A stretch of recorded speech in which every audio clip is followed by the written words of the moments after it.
Brachot, Hazak ou Baruch. Bonne journée, 25e jour aujourd'hui dans le mois d'Iyar, 40e jour dans le Homer. Et je crois qu'il n'y a pas plus beau de terminer notre semaine avec la dernière Mishnah qu'on va tous apprendre cette semaine dans les Maximes des Pères. Nous sommes bien sûr dans le 5e chapitre. Les Tunisiens ils rajoutent qu'aujourd'hui on est même la 5e semaine et le 5e jour dans le Homer. Tant mieux. En tous les cas, cette Mishnah, elle est en araméen. Et là-bas, il y a deux grands maîtres, deux grands rabbins. Il y a 2000 ans en arrière, un qui s'appelle Ben Bagbag et un qui s'appelle Ben Hehe. Alors, ces deux rabbins qui s'appelaient Rabbi Yochanan Ben Bagbag, c'est quoi ces noms-là? Alors, la Gemara raconte qu'ils étaient des convertis. Et à l'époque des Romains, comme on n'avait pas le droit de se convertir, alors on les a nommés comme un code. Bagbag en valeur numérique, Bag c'est 2 et 3, c'est 5. Et Ben He, c'est 5.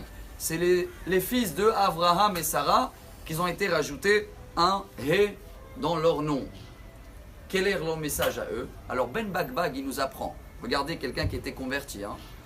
Haforba va forba de kulaba. Tout ce qu'on doit retourner dans notre vie, tout ce qui se passe en ce moment, tout ce qui s'est passé, tout ce qui va se passer, tout se trouve dans la Torah. Donc il n'y a pas à s'inquiéter bien sûr. Mais le dernier message qu'on va tous lire ce Shabbat, c'est Ben Hehe. Lui il dit 3 mots.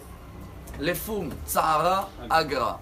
Ce qui veut dire en araméen, en hébreu, en français, selon l'effort, c'est comme ça qu'est la récompense et le salaire. Oui chers amis, cette semaine, on va lire tous la même paracha. C'est vrai que dehors d'Israël, ils vont lire aussi Behar et après Bechukotai. Bechukotai commence avec des bénédictions, avec tout ce qu'on va avoir si on écoutera la volonté de Dieu. Et le premier Rashi dans la paracha, Im Bechukotai telechu shetiyu amelim batorah. Oui, si on peut avoir le message d'aujourd'hui, c'est l'effort qui compte, Rabotai. Le Midrash Shemot Rabbah, Parashat Pikudei, ramène une histoire que tout le monde connaît avec la femme de Rabbi Shimon ben Halafta. Il était très pauvre, ils n'avaient pas de quoi manger, il n'avait pas de quoi faire Shabbat. Il est sorti prier Hachem, aide-moi. Hop, il a trouvé un pied en or pour faire le Shabbat. Il est parti, il a acheté tout. Sa femme lui a dit d'où il vient ça? Alors il raconte, j'ai prié. Il a dit, moi j'ai rêvé qu'en haut on a une table et il y a un pied qui manque. Je veux rien du tout. Rabbi Yehuda Anassi qui était là-bas, il a dit, voilà, je te donne. La femme, elle a dit, pas du tout. Tous les efforts qu'on fait, ce sera un Shabbat avec ce qu'il y a ou ce qu'il n'y a pas. L'effort aussi, il compte.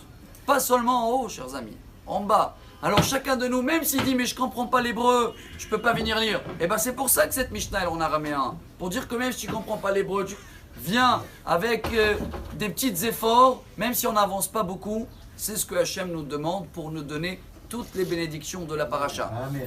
La suite, tout ce qui est mauvais, grâce à Dieu c'est derrière nous. Et bien il reste que du bien chers amis. Alors peu importe les événements qui vont arriver, chacun de nous qui prend sur lui le fardeau de la Torah. Plus on se charge de la Torah, et plus on se décharge de tout le reste. Alors